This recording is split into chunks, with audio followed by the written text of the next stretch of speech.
Pamagitan ko ng fish oil. Yan yung nagre-represent ng bad cholesterol. Yan. Ito ilalagay ko na po ha. Ilalagay ko lang po ito dito. Yan.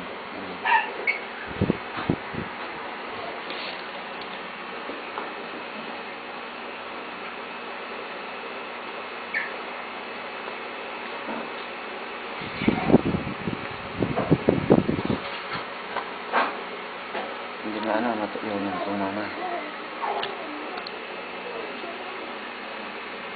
Patayin ba natin?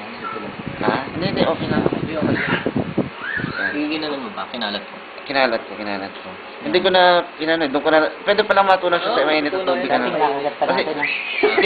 pag kinakagat ko, tinatalsikan ako sa damit. Malansa po yan. May Fish isda. talaga po ito, fish. Oo, may isla. Fish talaga. Butas na ba? Butas na, oo. Gusto ko sanang ilagay doon sa kamay ni kaya lang malansa eh. Kaya kaya ilagay ko? Kaya sa daliri na maghugas na lang siya. Emil, gusto mo ano? Konting-konti lang. Ipahid lang Papahid ko lang dito. Para ma-feel mo Maghugas ka na. na lang. Dito lang. Kaya medyo mainit kasi gawa ng mainit na tubig, pero hindi mainit yan ha. Dito lang ha. Yan. Ayan. Pakiramdaman mo lang kung masusunog yung ano mo. Lagay mo lang. Pupos ko sa YouTube. Makikita niyo yung epekto niya. Maghuhugas talaga ako. Yan, tingnan niyo po ha. Pahugas po ano. Bali po, ang Ay, dito sa banyo. Ay, saan po? Diyan sa banyo mayroong gripo. ang question niyo diyan, bakit ginamit styro cup tsaka yung hot water? Yung hot water represents warm blood ng tao. Di ba? Mainit yung dugo natin.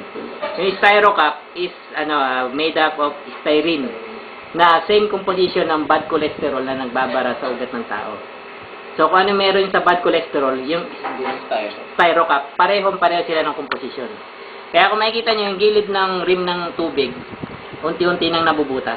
Oo. So kung yan ay isang asido, di sana yung kamay ni Emil butas na rin. Oo. O sunog na. Ayan, makikita nyo po. Ang ano? Styrene. Oo.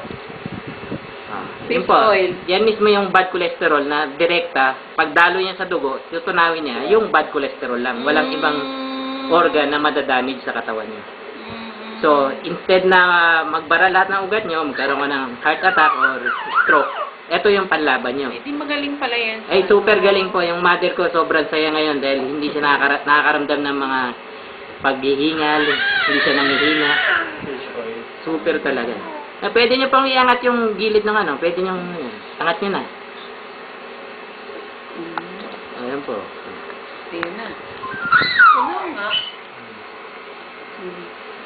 Ganyan po ka super ganda. So, kung itong gagawin yung maintenance everyday, mababawasan ng lahat ng cholesterol build-up nyo mula nung pagkabata kayo nung kumain ng mga matatabang pagkain.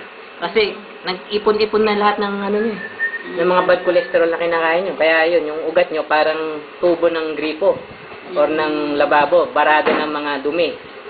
So, yun ang purpose niya para sa bad cholesterol talaga. So, yung memory loss, yung number 1 yan dahil mahina na yung daloy ng ugat nyo.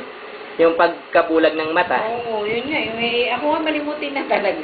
Di ba, pagkabulag ng mata kasi wala nang dugo na nag-flow sa mata. Yun ang side effect ng diabetes.